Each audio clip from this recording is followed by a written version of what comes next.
Buongiorno cari amici e benvenuti anche oggi nel canale vostro Marietto Veneziano. Oggi parleremo di voli pindarici perché ci sono molte persone che quando si avvicinano alla magia sognano o fanno proprio dei voli pindarici mentali. Ma prima di fare questo il vostro Marietto Veneziano vi chiede di iscrivervi al canale YouTube di Ildegara, al canale YouTube del vostro Marietto Veneziano, di venirci a trovare nei nostri gloriosi gruppi Facebook, qui sotto in descrizione ci sono i link per raggiungerci, e anche in Telegram è gratuito, alle 20:30 ogni lunedì sera il Degana Marietto Veneziano coadiuvati da Milas tengono un percorso esoterico gratuito. Siete tutti invitati, se venite vi mettiamo il tappeto rosso, eventualmente se avete problemi a entrare chiedete pure a Milas. Bene, parliamo un po' di queste persone che si avvicinano alla magia e per ignoranza, mancanza di conoscenza all'inizio pensano che basta schiacciare il bottone e la cosa funziona. No, prima di tutto bisogna capire che avvicinarsi alla magia bisogna sempre avvicinarsi in punta di piedi e con umiltà. La magia è una cosa seria, potente e sta governando il mondo da quando il mondo è stato creato. Che voi la chiamate Kabbalah, che voi la chiamate magia egiziana, che voi la chiamate negromanzia, che voi la chiamate con qualsiasi tipo di nome, la magia è qualcosa che è sempre esistita e ha dei livelli. Ci sono dei livelli scuri, ci sono dei livelli bianchi, ci sono dei livelli rossi. Chiaramente la più forte, il più potente, la migliore è la magia appunto rossa, perché coagula praticamente la nera e la bianca. Il mago rosso è praticamente il cabalista, mettiamola giù così, tradotto in poche parole.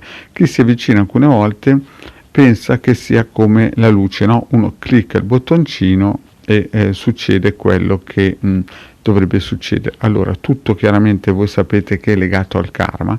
Ci sono alcune cose che la magia può fare, altre cose che non può fare proprio perché c'è questo karma. Quindi noi siamo dentro questa mappa eterica che viene definita karma e chiaramente lo dobbiamo sviluppare, imparare tramite queste nostre vite. Alcune volte il karma lo si può in un certo senso aiutare con dei sigilli planetari, dei circuiti radionici, altre volte però siamo arrivati al punto che poi dobbiamo svilupparlo questo karma, no? Il karma è una cosa che hanno tutti, nessuno può scappare, a parte quelli che sono arrivati al 125esimo gradino della Kabbalah, che sono poi quelli che guidano questo mondo, cioè più che guidano lo osservano e lo aiutano a evolversi e non fare troppe biricchinate, no? Tutto il resto è praticamente di contorno, è come le patatine sull'arrosto.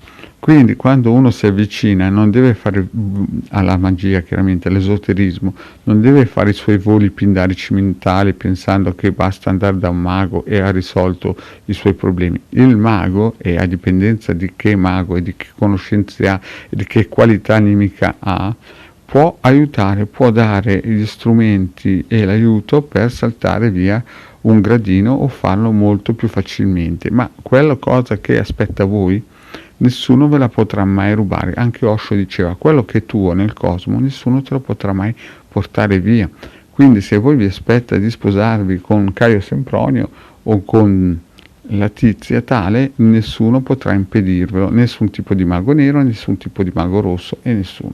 Certe cose non si possono schivare, però d'altronde d'altra parte la magia può aiutare a, come si suol dire, raggiungere alcuni piccoli gradini intermedi, mettiamoli giù così.